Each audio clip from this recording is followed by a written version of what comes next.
आजची ही रेसिपी मी बनवत आहे माझ्या मदतनीस ज्या आहेत सुनीता मावशी त्यांच्या मदतीने. चला तर मग बघूयात आजची special recipe. Welcome to Monica's magic pot. आजच्या रेसिपीमध्ये आपण बघणार आहोत एक ट्रॅडिशनल रेसिपी जी महाराष्ट्रामध्ये खूप आवडीने बनवली जाते, त्याचप्रमाणे खाल्ली देखील जाते. तर आजच्या रेसिपीचं नाव आहे मासवडी रस्सा. खूप दिवसांपासून ही रेसिपी बनवायची होती, पण आज मुहूर्त आला. तर चला मग सांगते मी तुम्हाला यासाठी लागणारं बेसिक साहित्य कुठलं आहे. इथे मी घेतलेली आहे 1 वाटी स्वच्छ धुवून घेतलेली कोथिंबीर बारीक चिरून घेतलेली आहे. 1 वाटी मी तीळ घेतलेले आहेत. शक्यतो तुम्ही गावरान तीळ घ्या, त्यामुळे पदार्थाला खूप चांगली चव येते. त्यानंतर इथे घेतलेलं आहे मी 1 वाटी सुक्कं खोबरं खिसून घेतलेलं आहे. साधारण 2 ते 3 मध्यम आकाराचे कांदे बारीक चिरून घेतलेले आहेत.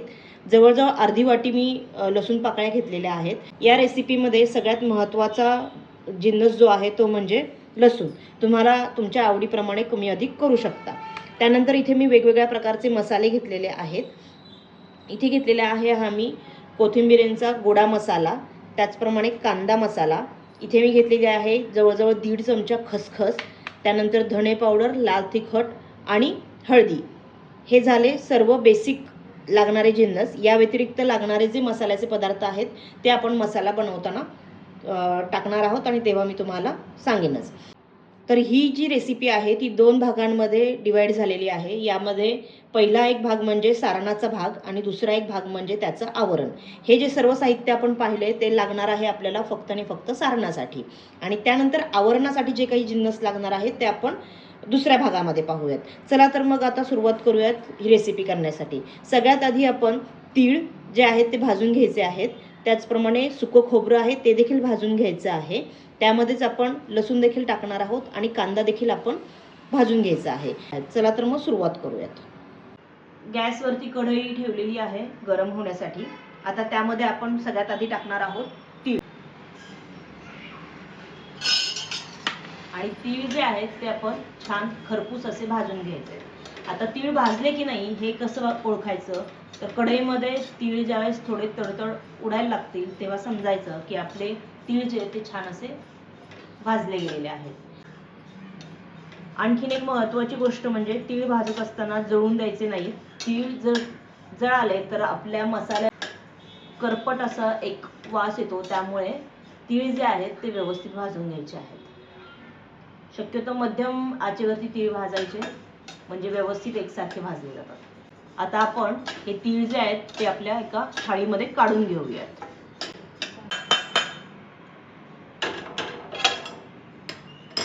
आपण यामध्ये खोबरं भाजून घेणार आहोत. खोबरं देखील छान गुलाबीसर असं भाजून घ्यायचं आहे. कुठलाही पदार्थ जळणार नाही याची काळजी आपण घ्यायची आहे.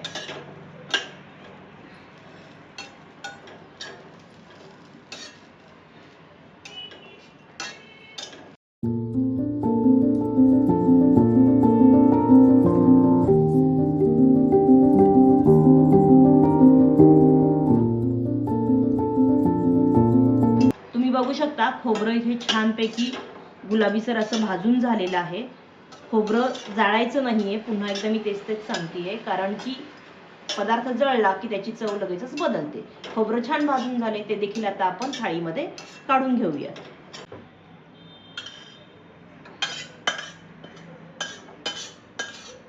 थाळीमध्ये थोडंसं तेल टाकायचं आहे. साधारणतः 1 ते 1.5 टेबलस्पून एवढं तेल आपण टाकलंय त्यामध्ये, कारण की कांदा जो आहे तो छानपैकी फ्राय झाला पाहिजे. आता या तेलामध्ये आपण टाकणार आहोत कांदा. तर आता कांदा आपण छान परतून घेऊया. कांदा खूप छान गुलाबीसर असा अगदी भाजून झालेला आहे. आता हा जो कांदा आहे तो आपण थाळीमध्ये काढून घेऊयात.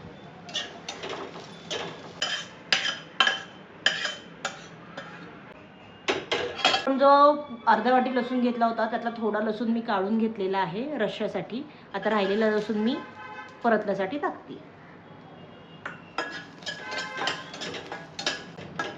खसखस देखील आपण छान अशी भाजून घ्यायची आहे त्याच कढईमध्ये. व्यवस्थित असे आपण हे सगळे जिन्नस छान भाजून घेतलेले आहेत. आता सगळ्यात आधी आपण खोबरं जे घेतलेलं आहे ते मिक्सरच्या भांड्यात टाकायचं आहे. आणि खोबरं जे आहे ते आपण थोडंसं ओबडधोबड असं मिक्सरच्या भांड्यातनं काढून घेऊयात. खोबरं आपण काढून घ्यायचं. आता त्याच मिक्सरच्या भांड्याला आपण तीळ आणि खसखस जी आहे ती छानपैकी वाटून घेऊयात.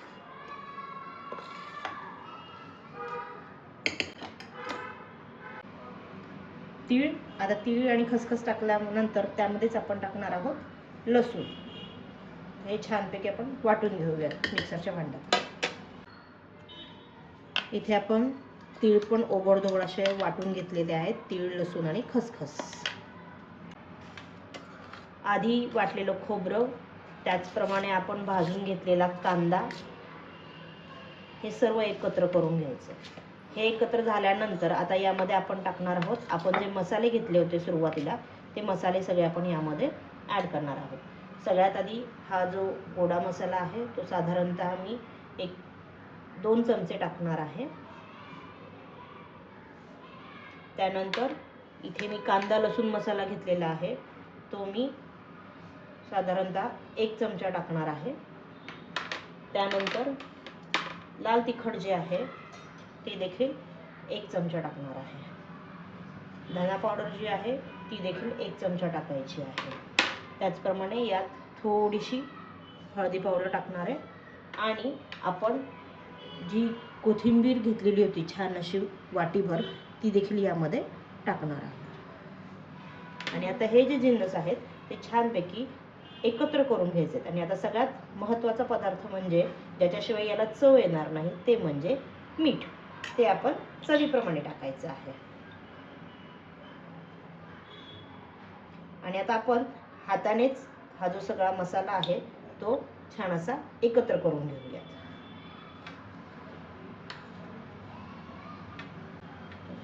कांदा टाकल्यामुळे या मसाल्याला थोडंसं बाइंडिंग येणार आहे, जे आपल्याला गरजेचं आहे.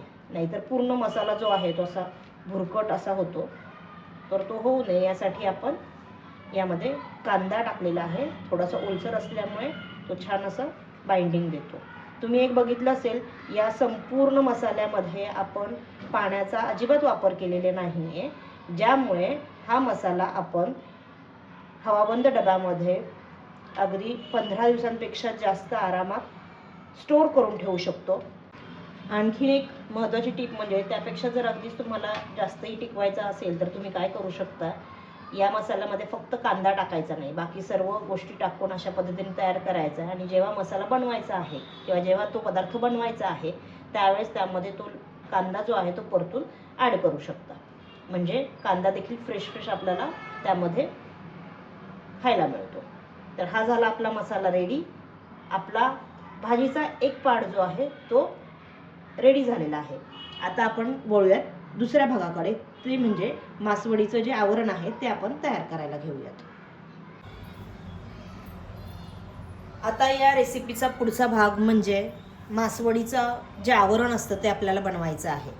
तर त्यासाठी सगळ्यात महत्त्वाचं आहे बेसन पीठ आणि पाणी याचं प्रमाण, जे मी तुम्हाला इथे अगदी तंतोतंत असं माप सांगणार आहे. तर इथे मी घेतलेलं आहे 2 वाटी बेसन पीठ. तुम्ही बघू शकता मी इथे दाबून भरलेलं नाही आहे, हलक्या हलक्या हाताने जितकं भरता येईल तितकं हे पीठ घेतलेलं आहे. तर असं हे 2 वाटी पीठ आपण इथे घेतलेलं आहे. आणि पाण्याचं प्रमाण जे आहे 2 वाटी पिठासाठी 3 वाटी पाणी मी इथे घेतलेलं आहे. 2 वाटी पिठासाठी इथे मी 3 वाटी पाणी घेतलेलं आहे. त्याचप्रमाणे इथे मी साधारण 4 ते 5 हिरव्या मिरच्या आणि लसूण त्यामध्येच मीठ टाकून त्याचं एक वाटण केलेलं आहे. हिरवी मिरची, लसूण आणि मीठ आणि हळद मी इथे घेतलेली आहे. आता एका कढईमध्ये थोडंसं आपण तेल टाकायचं आहे. थोडंसं जिरं आपण टाकलेलं आहे त्यामध्ये. त्यानंतर आपण टाकणार आहोत हिरवी मिरची आणि लसूण याची जी पेस्ट करून घेतली ती. हळदी आपण त्यामध्ये टाकायची आहे. परतून झाल्यानंतर आपण त्यामध्ये टाकणार आहोत हळदी. आणि आता त्यामध्ये आपण पाणी टाकणार आहोत.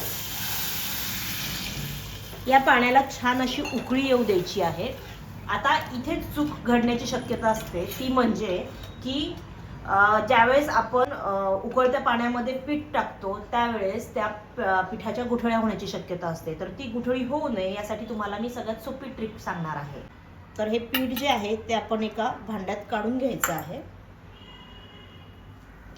आणि आपण त्यामध्ये पाणी मिक्स करून याचा छान असा घोळ तयार करून घ्यायचा आहे.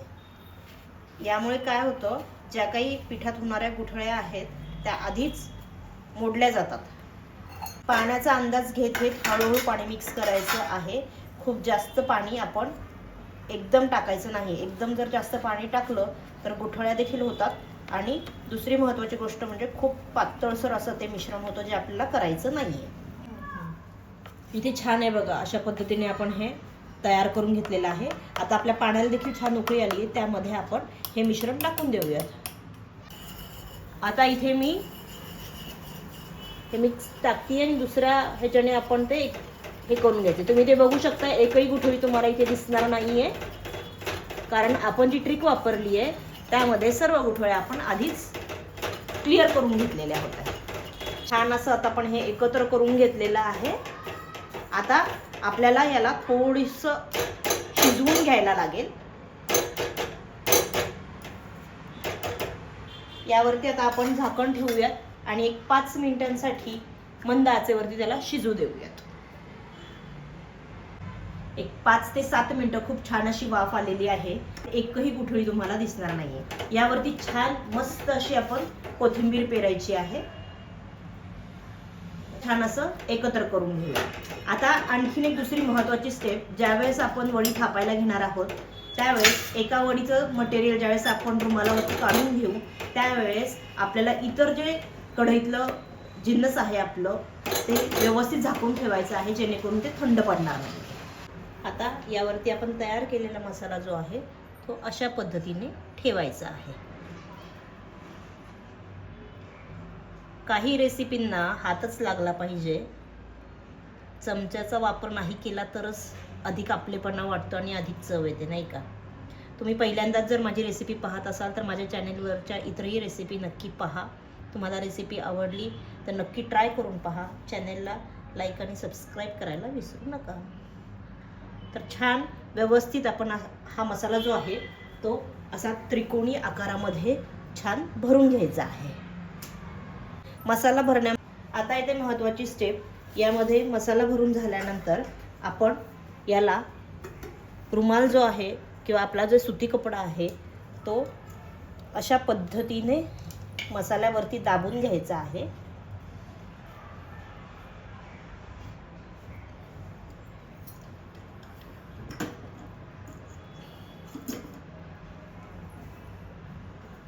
आणि त्यानंतर आपण पुन्हा थोडासा पाण्याचा हात घ्यायचा आहे आणि तर पाण्याचा हात घेऊन आपण ह्याला छान असा माशाचा आकार द्यायचा आहे.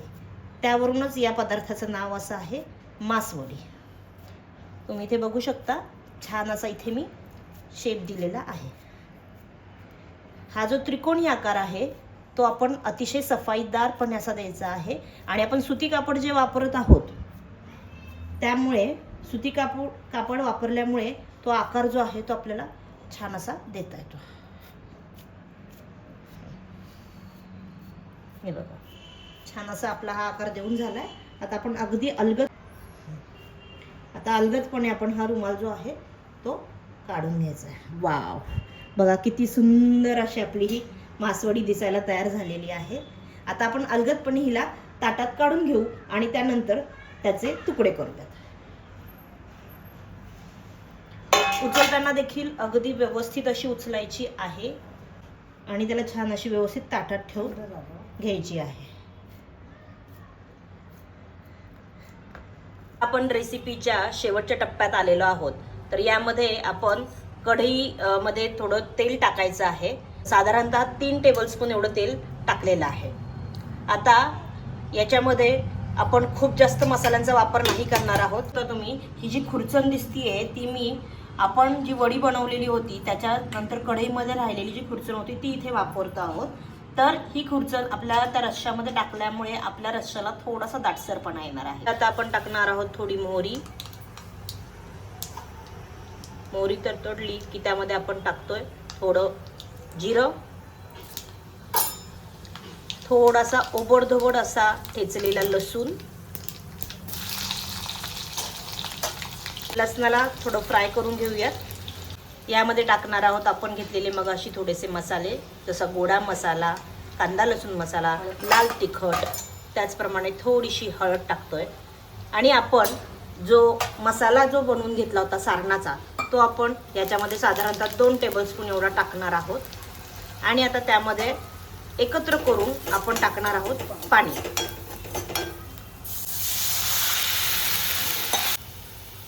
साधारणतः 2 ग्लास एवढं पाणी आपण यामध्ये टाकलेलं आहे.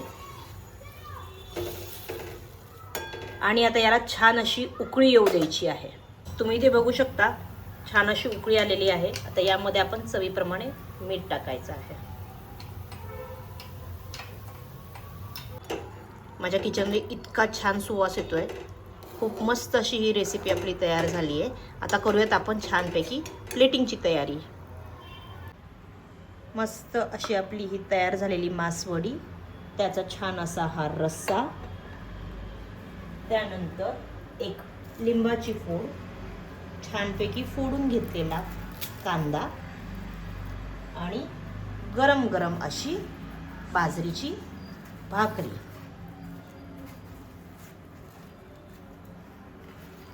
काय मग कसा वाटला हा बेत? सुटलं ना तोंडाला पाणी? या मग तुम्ही देखील खायला या आणि छान अशी ही रेसिपी ट्राय करून पहा. पाहत राहा मोनिकाज मॅजिक पॉट. पुन्हा एकदा भेटूयात अशाच एका छान रेसिपी सहित. Till then, bye bye and enjoy.